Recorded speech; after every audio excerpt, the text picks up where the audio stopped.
Primeira de Paulo aos Tessalonicenses, capítulo 5. Por gentileza, vamos deixar aberta a Bíblia nessa passagem. Nós iremos lendo à medida que a exposição prossegue. Nós vamos orar mais uma vez, pedindo que o nosso Deus nos conduza na compreensão da sua palavra. Pedimos, nosso Deus, iluminação. Abre os nossos olhos para que vejamos as maravilhas da tua lei. Que possamos ver, ó Deus, a riqueza da tua palavra e que ela seja aplicada pelo teu Espírito Santo ao nosso coração. Em nome de Jesus. Amém. Queridos, como vocês recordam, Paulo escreveu essa carta para a igreja dos Tessalonicenses com alguns objetivos. Primeiro, agradecer a Deus pelo bom andamento da igreja.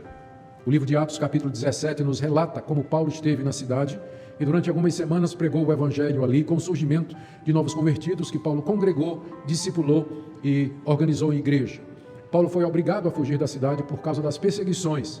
Tentou voltar algumas vezes para continuar o trabalho de edificação daqueles novos na fé, mas foi impedido de retornar. Estava muito angustiado porque queria ter notícia dos seus filhos da fé. Manda Timóteo. Timóteo volta trazendo boas notícias de que os irmãos, apesar das perseguições, continuam firmes, andando nos caminhos de Deus, e trazendo também algumas perguntas que os tessalonicenses gostariam de fazer a Paulo, já que Paulo tinha passado pouco tempo entre eles e não tinha dado tempo, oportunidade para que fizesse um discipulado completo. Além disso, Timóteo também traz à atenção de Paulo alguns outros assuntos que Timóteo entendia eram necessários que Paulo tratasse para o crescimento da igreja. Não podendo estar presente, o apóstolo Paulo escreve essa que nós conhecemos como a primeira carta aos Tessalonicenses, onde ele agradece a Deus pela vida da igreja. No capítulo 1, explica os motivos pelos quais ele não retornou à igreja, parte do capítulo 1 e capítulo 2, e a partir do capítulo 3 ele começa a tratar dos assuntos e dos temas que são do interesse da igreja. E nós chegamos aqui no capítulo 5, onde Paulo atende a um pedido, ou responde a um pedido da igreja, para que ele falasse a respeito dos tempos e das épocas da vinda do Senhor Jesus Cristo. Paulo já havia tratado desse assunto no capítulo anterior, respondendo a uma pergunta dos Tessalonicenses a respeito da situação dos que estivessem mortos quando Cristo voltasse. O que aconteceria com os crentes que já morreram? Talvez mortes recentes na comunidade tivessem trazido essa preocupação aos crentes de Tessalônica. Cristo estava para voltar, como Paulo havia ensinado. Mas alguns de nós já morreram. O que vai acontecer com eles quando Cristo voltar? Paulo responde isso no final do capítulo 4, que foi a nossa última mensagem, onde ele diz que os mortos em Cristo vão ressuscitar primeiro, depois, juntamente com os vivos, que serão transformados, com corpos gloriosos, seremos arrebatados para o encontro do Senhor nos ares, e aí estaremos para sempre com o Senhor. Mas agora os Tessalonicenses querem saber quando vai ser isso. Quais são as épocas, quais são as ocasiões, os tempos em que a vinda de Cristo haverá de acontecer.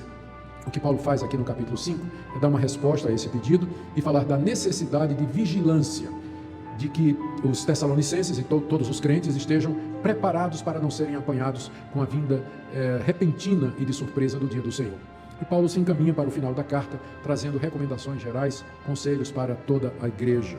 O nosso alvo nessa noite, então, é tentar expor todo o capítulo 5, naturalmente não poderá ser em detalhes por conta do tempo, mas pelo menos cobrir o material que nós podemos cobrir, para que sejamos todos edificados e possamos aprender. Em primeiro lugar, também, a questão do tempo e da época da vinda do Senhor Jesus, que Paulo trata nos versos de 1 a 3. Ouçamos a leitura. Irmãos, no que se refere aos tempos e às épocas, não há necessidade de que eu vos escreva, porque vocês sabem perfeitamente que o dia do Senhor vem como ladrão à noite.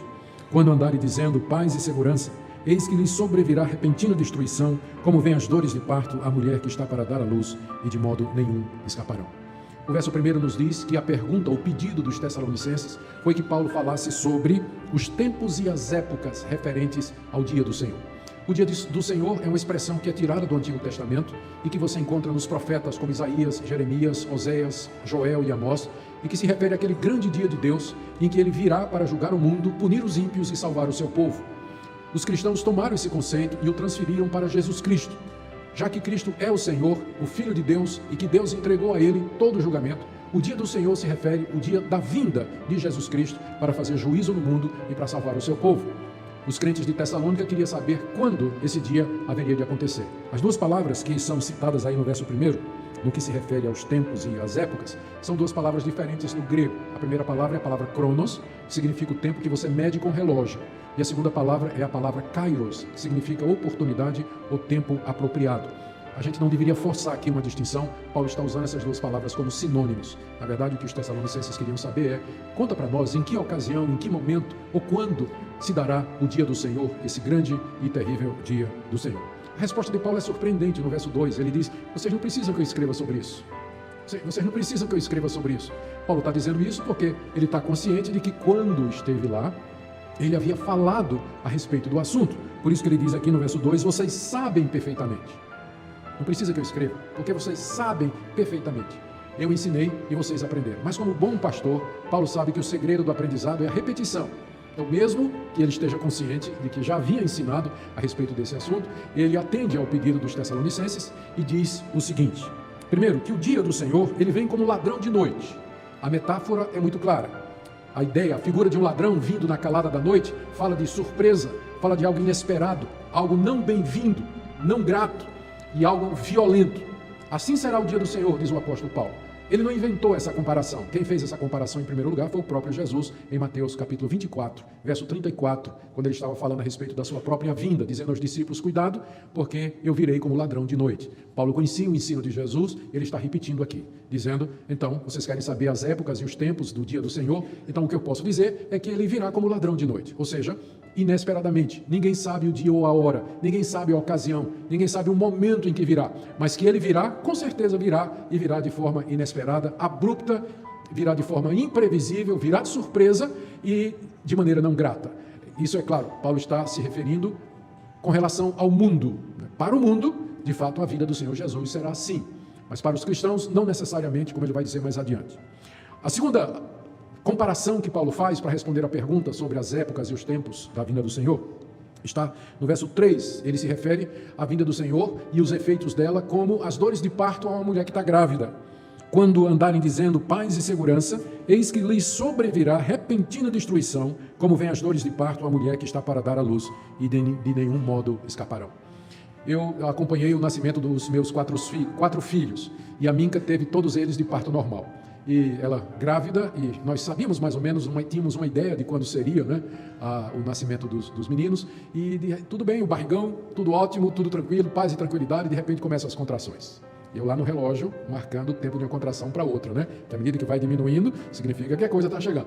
E na hora que ela diz, me leva para o hospital, então não tem volta, né? Chegou a hora, vem mesmo, né? Pelo menos na minha época, era assim, na nossa época era assim que as crianças nasciam, né? Parto normal. Hoje em dia já mudou bastante, mas naquela época era assim.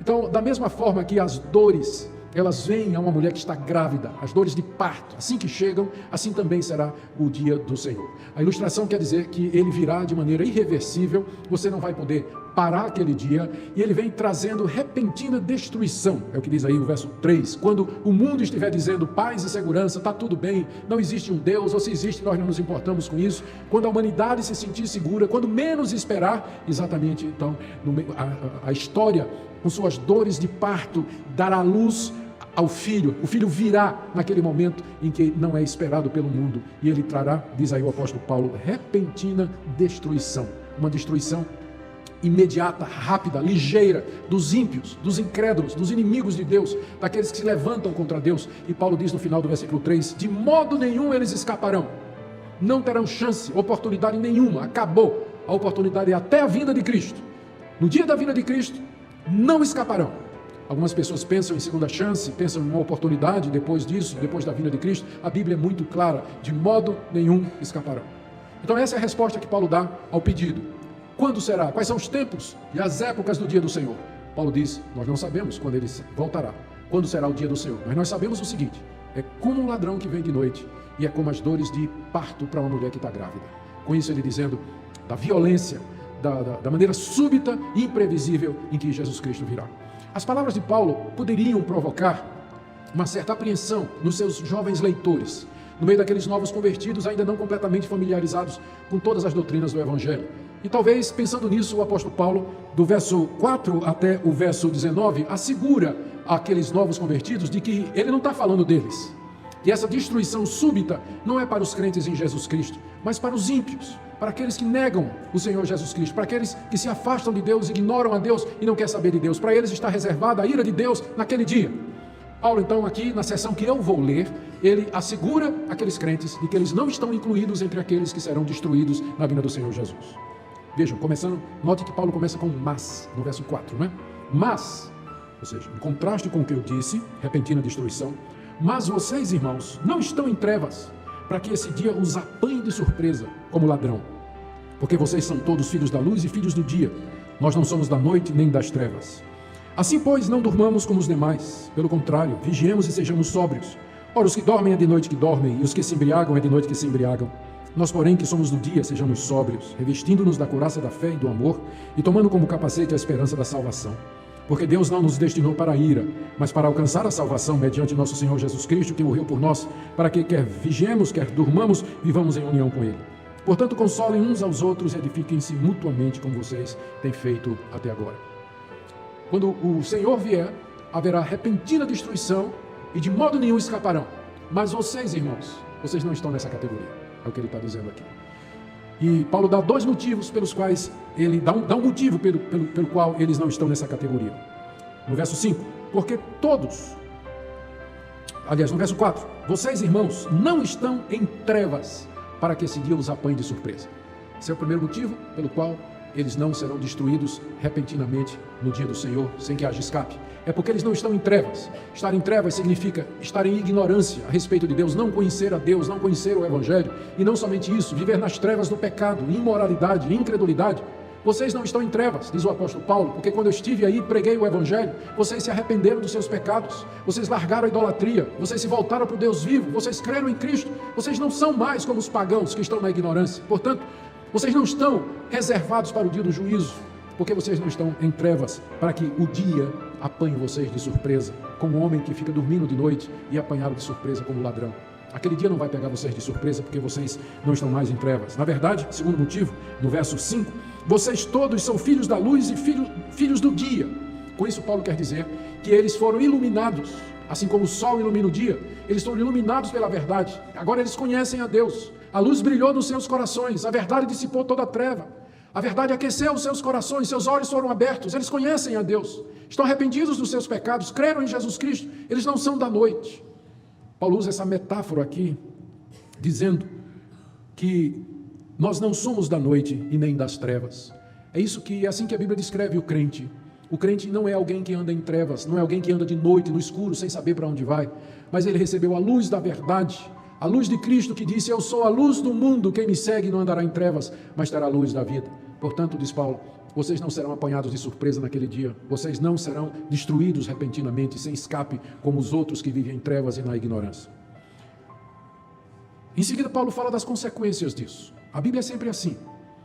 Deus fez isso por vocês, agora andem de acordo com isso. Na verdade, essa é a principal diferença entre o cristianismo e todas as outras religiões. Nas outras religiões, você tem que fazer alguma coisa para que Deus lhe aceite. No cristianismo, Deus primeiro lhe aceita e aí diz, faça alguma coisa. É o que está acontecendo aqui. Paulo diz, vocês não são mais das trevas, vocês foram iluminados. Agora, pois, verso 6, agora, pois, porque vocês foram iluminados, não durmamos, duas coisas, não durmamos como os outros. Pelo contrário, vigiemos e sejamos sóbrios. Porque os que dormem é de noite que dormem, e os que se embriagam é de noite que se embriagam, nós, porém, somos do dia. Já que vocês foram iluminados, andem como filhos da luz, não durmam. Dormir aqui não é morrer nem pegar no sono.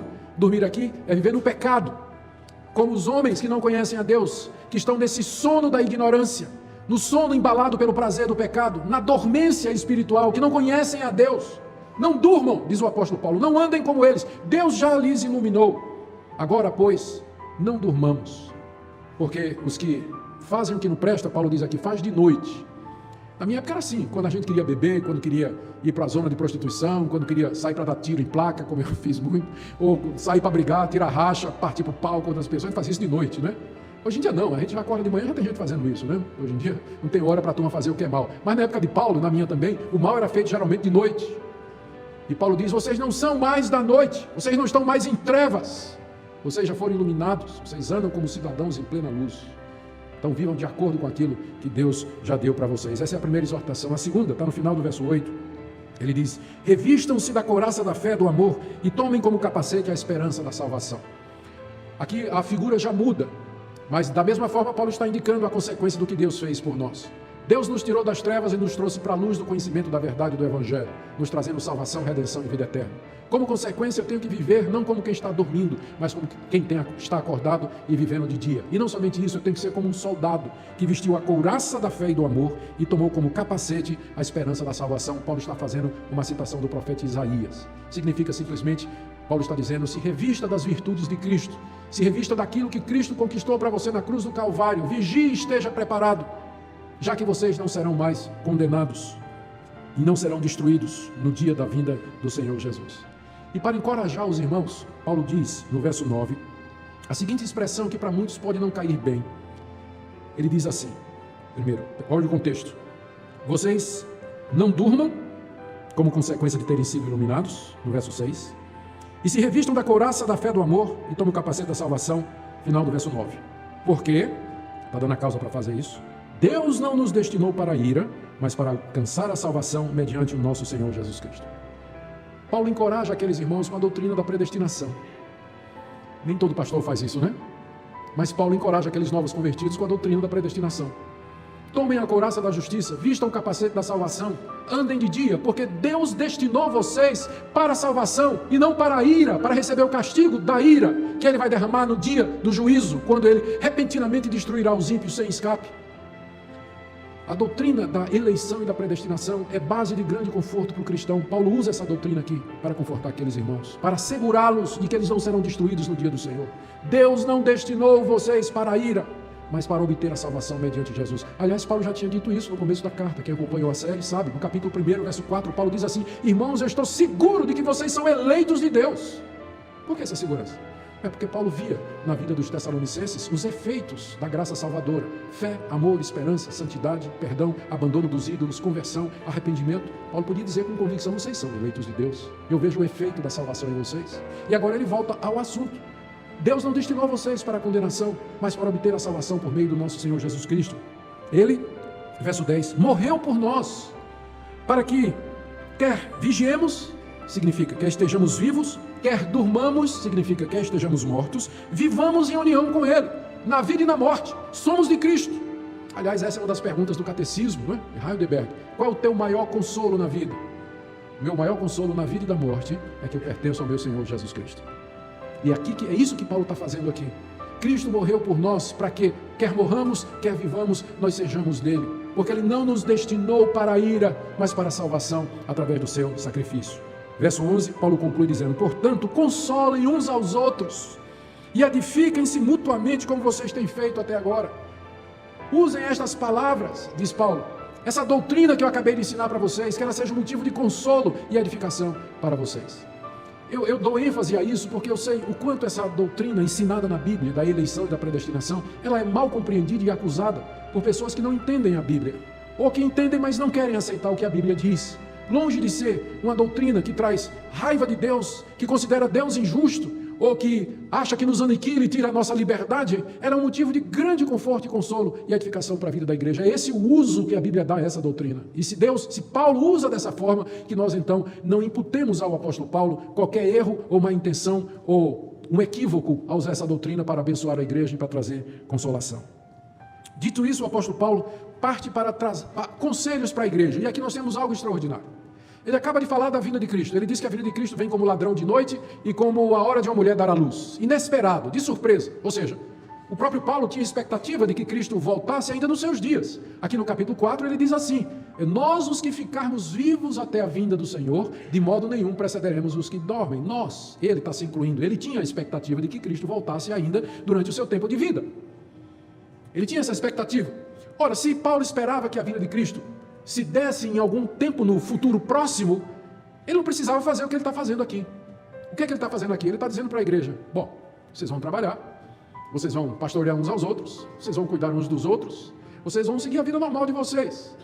Hoje pela manhã, quando eu estava expondo Marcos 13, eu estava contando quais são as datas as datas mais conhecidas que foram marcadas para a vinda do Senhor Jesus. E vocês lembram que uma das datas mais conhecidas foi o ano 1000. Quando se pensou que Jesus Cristo haveria de voltar, 1 milênio depois da morte de Jesus, depois do nascimento dele. Então, alguns fizeram uns cálculos lá e disseram que Cristo vai voltar 1000 anos depois do seu nascimento. Aí teve gente, soltaram os presos, não é? Gente que vendeu propriedade, perdoou dívida, não é? Assim, estavam certos que Cristo haveria de voltar. Cristo não voltou e tiveram que pegar os presos tudo de novo, né? Uma confusão medonha, né? Quem vendeu propriedade, vendeu. Então, Paulo não tem essa atitude. Paulo não tem essa atitude. Ele sabe que o Senhor Jesus voltará a qualquer momento. Mas ainda assim ele diz à igreja: enquanto ele não vem, nós vamos trabalhar. Nós vamos fazer o que nós temos que fazer, vamos seguir nossa vida. Eu não sei que figura da história, eu devia ter pesquisado isso, é atribuída a Lutero, mas não é certeza. Muita coisa é atribuída a Lutero e Calvino, mas é fake news, não é? É meme. Nem sempre o que está na figura, nos dizeres, corresponde com a imagem, né? Mas tem um dito que é atribuído a Lutero, de que ele disse assim: se eu soubesse que Cristo ia voltar amanhã, hoje eu plantaria uma árvore. Porque a minha vida corre absolutamente normal. E é o que Paulo está fazendo aqui. O Senhor Jesus virá como ladrão de noite, mas enquanto ele não vem, vamos trabalhar. E aqui ele dá conselhos, orientações e instruções à igreja. Em 3 categorias. Primeira, com relação aos líderes, do verso 12 até o verso 13. Irmãos, pedimos que vocês tenham em grande apreço os que trabalham entre vocês, que os presidem no Senhor e os admoestam. Tenham essas pessoas em máxima consideração, com amor, por causa do trabalho que realizam. Vivam em paz uns com os outros. Nessa primeira parte das instruções, Paulo pede que os irmãos da igreja tenham a seguinte atitude para com seus líderes. Primeiro, que tenham grande apreço, verso 12. E segundo, que tenham em máxima consideração com amor, verso 13. Ou seja, tenham grande estima, grande consideração com amor para aquelas pessoas que, nas palavras de Paulo, trabalham entre vós, que vos presidem e que vos admoestam. 3 coisas que refletem o trabalho pastoral e que mostra que Paulo tinha preparado uma liderança e deixado a igreja de Tessalônica já com presbíteros e pastores, cuja função era trabalhar entre a igreja, pastoreando, visitando, aconselhando, instruindo, presidir no Senhor, corrigindo, disciplinando, dando orientação e admoestando. A palavra admoestar não significa só repreender, mas significa também encorajar. Essa palavra grega tem esses 2 significados. Então esse era o trabalho dos líderes, e era um trabalho da mais alta importância. Por isso, Paulo diz, por conta do trabalho deles, não é por causa do ofício não. Não é porque são pastores, presbíteros, não. Por causa do trabalho que eles fazem, vocês tenham estas pessoas em máxima consideração e apreço com amor. O livro de Atos, capítulo 17, que narra a fundação de Tessalônica, cita o nome de alguns destes líderes prováveis. Jason, Secundo, Gaio, que estavam entre aqueles que serviram o apóstolo Paulo lá na cidade de Tessalônica. Paulo termina dizendo no verso 13, lá no final do verso 13, vivam em paz uns com os outros. Ele está se referindo aos membros da igreja e à sua liderança. Vivam em paz, para que a igreja possa prosseguir. Segunda categoria de instruções tem a ver com diversas situações que haviam na igreja. Aqui o que a gente vai encontrar é que mesmo que essa igreja fosse uma igreja recém-começada, ela já tinha todos os problemas de uma igreja grande. Todos os problemas de uma igreja grande. Eu já ouvi isso muitas vezes, né? O pessoal diz assim, olha, as igrejas antigas, elas são mais problemáticas do que as igrejas novas. Não, é problemática do mesmo jeito, não tem diferença nenhuma. Já ouvi alguém dizer assim, olha, plantar igreja é para os fracos. Difícil mesmo é você revitalizar uma igreja antiga. Não, a dificuldade é a mesma. A igreja de Tessalônica havia sido fundada há pouco tempo, e lá você vai encontrar gente desordeira, gente que está se vingando de outro, gente preguiçosa que não quer trabalhar, e gente fraca na fé, que são aqueles que Paulo fala aqui. Tive um presbítero lá, quando eu era pastor da igreja suíça, evangélica suíça de São Paulo, eu fui pastor lá durante 7 anos, tinha lá um suíço, era muito engraçado, né? Tinha um jeito dele de definir as coisas. Uma vez ele usou uma figura, eu não acho que é a melhor para definir a igreja, mas ele disse, referindo à igreja, que no zoológico de Deus tem todo tipo de bicho. Eu não gosto dessa figura, mas eu não conheço uma melhor para descrever a igreja. De fato, no zoológico de Deus tem todo tipo de bicho. Olha os bichos que tinha lá em Tessalônica. Vamos ver lá a partir do verso 14. Também exortamos vocês, irmãos. Os irmãos aqui, a igreja, junto com a sua liderança. Exortamos vocês, irmãos, a que admoestem os que vivem de forma desordenada, consolem os desanimados, amparem os fracos e sejam pacientes para com todos. A igreja era recém-fundada. E já era preciso Paulo dizer, olha, primeiro, admoesta os que vivem de forma desordenada. Viver de forma desordenada aqui, no contexto, significa viver sem trabalhar. Tanto é que a nova tradução na linguagem de hoje traduziu isso aqui, admoesta os preguiçosos. Admoesta os preguiçosos, aquele pessoal que vive às custas dos outros, quando poderia trabalhar e ganhar o seu próprio pão. Paulo diz, isso é desordem, admoesta e exorte e repreende esses irmãos. Segundo, console os desanimados. Desanimados. Que não é difícil imaginar, a igreja estava debaixo de perseguição, a igreja estava sendo acuada pelos inimigos do evangelho, o mesmo povo que expulsou o apóstolo Paulo. Não é difícil o crente desanimar, com frequência você encontra crente desanimado. Qual é a tarefa dos irmãos com a sua liderança? Diz aqui, console esses irmãos, consola os desanimados. Terceiro, amparem os fracos, fracos na fé, vacilantes, tem dia que está bem, tem dia que está mal, tem dúvida, fraqueja, tem crente que é de alta manutenção, gasta o tempo do pastor, né, direto. Não estou dizendo isso para que vocês parem de fazer isso, né? Mas tem irmãos, né, que são de alta manutenção. E Paulo diz aqui, sejam pacientes para com todos. Tenham paciência. O que esse quadro mostra para vocês e para mim? É que não existe uma igreja que seja perfeita. Quer seja uma igreja recém-fundada como essa, pelo apóstolo Paulo, quer seja uma igreja antiga. Você vai encontrar todo tipo de bicho no zoológico de Deus. Todo tipo. Eu preguei isso no culto da quinta-feira, no culto das 5 horas, e na saída flagrei 2 irmãos conversando, dizendo: que bicho é tu? Flagrei essa conversa. Então, eu não faço isso com esse propósito, tá certo? Mas você pode se perguntar: que bicho é você? Então, irmãos, lembremos disso, que a igreja de Deus é assim. E, portanto, sejamos pacientes para com todos. Havia também, esqueci de mencionar no verso 15, Paulo diz: tenham cuidado para que ninguém retribua a outros mal por mal, pelo contrário, procurem sempre o bem uns dos outros e o bem de todos. Havia também irmãos lá que estavam querendo pagar na mesma moeda alguém que porventura tinha lhe ofendido ou tinha defraudado de alguma maneira. Em seguida, terceira categoria, Paulo traz instruções individuais, em particular e para o culto. A primeira categoria foi com relação aos líderes, máximo apreço e consideração. Em segundo, para com os membros da igreja, paciência para com todo esse tipo diferente de pessoas com problemas diferentes que precisam de ajuda. E terceiro, individualmente, a partir do verso 16. Primeiro, estejam sempre alegres. Não é interessante que isso é dito para uma igreja perseguida, uma igreja acuada pelos judeus, pelos gentios, pelos pagãos? Estejam sempre alegres. Por quê? Eles estariam sempre alegres quando estavam perseguidos e perdendo seus bens, perdendo sua liberdade e tudo mais, porque eles tinham um tesouro que valia mais do que qualquer outra coisa que os soldados romanos pudessem tirar.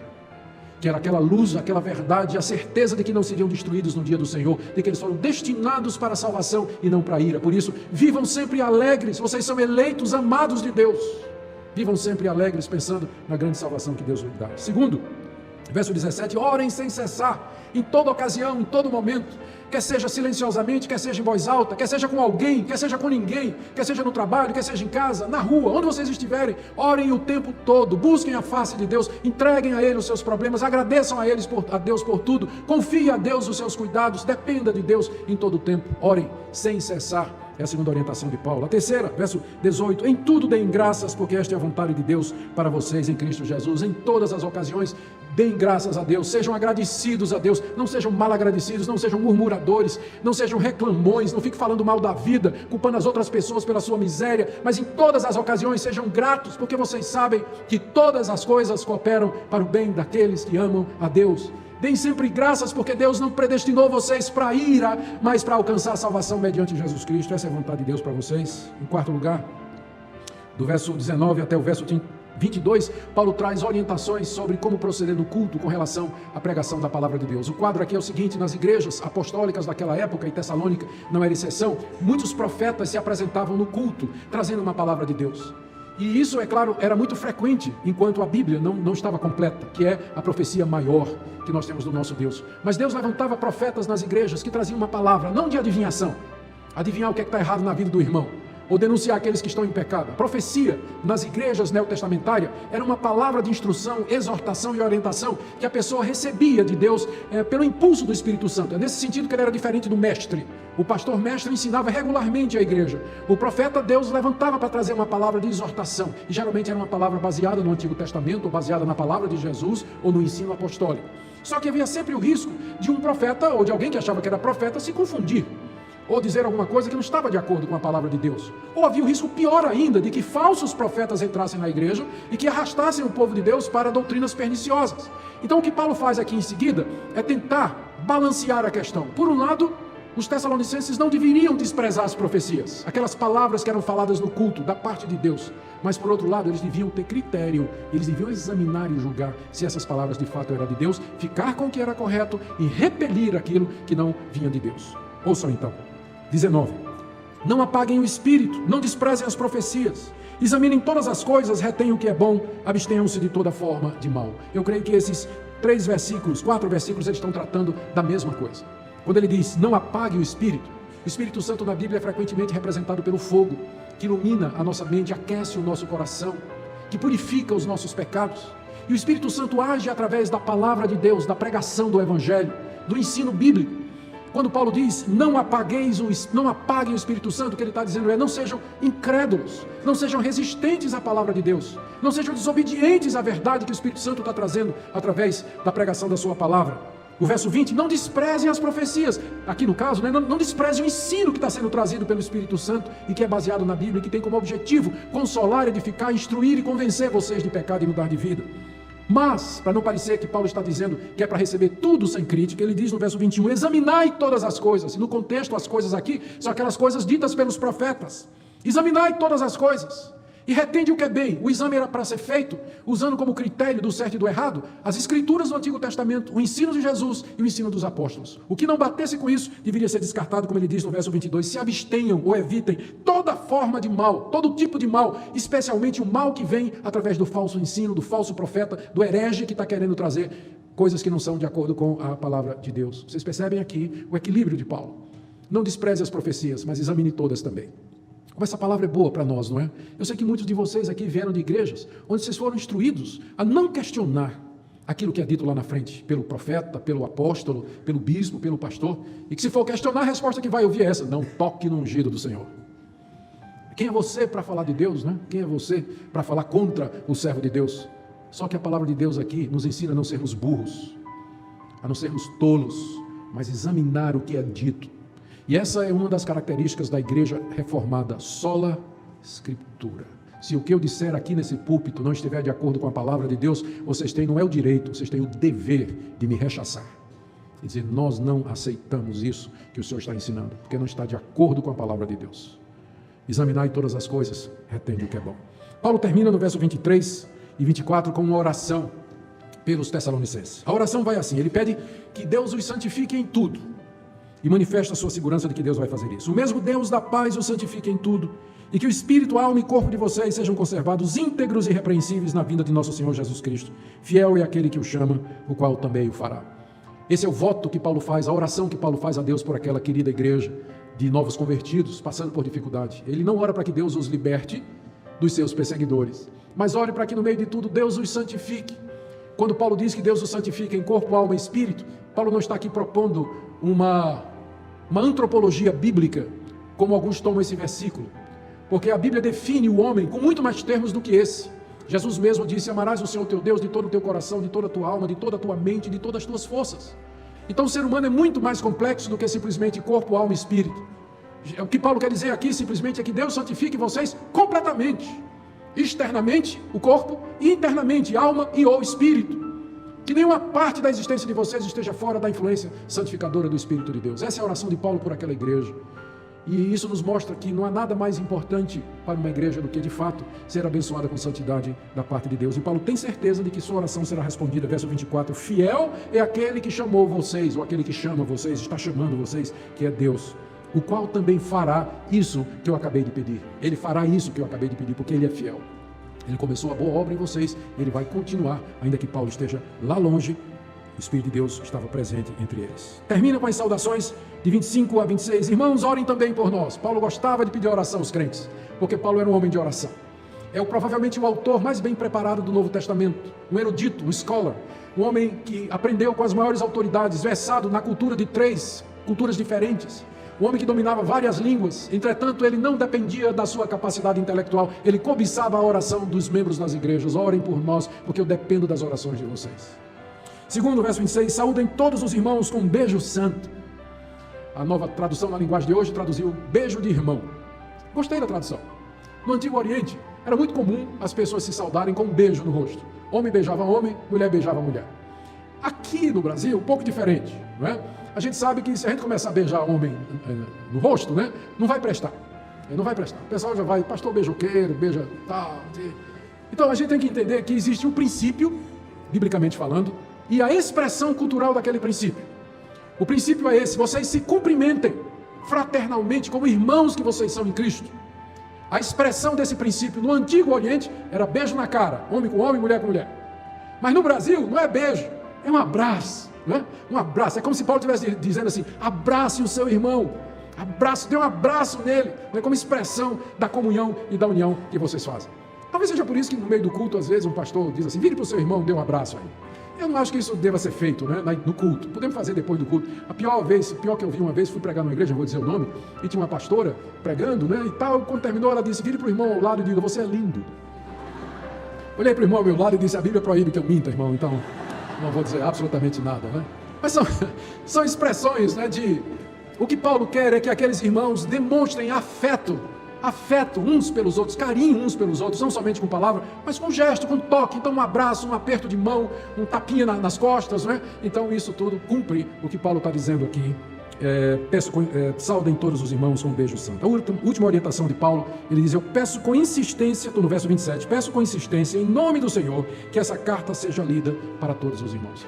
A expressão peço com insistência na língua grega, traduzido literalmente, é eu conjuro vocês. Paulo coloca a igreja debaixo de juramento. Conjuro vocês para que vocês leiam essa carta a todos os irmãos. Por que Paulo faz isso? Primeiro, porque a carta substituía a presença do apóstolo. Paulo não podia estar lá, mas a carta falava por ele. Então eles deviam ler aquela carta e receber aquela carta como se o próprio Paulo estivesse falando presentemente.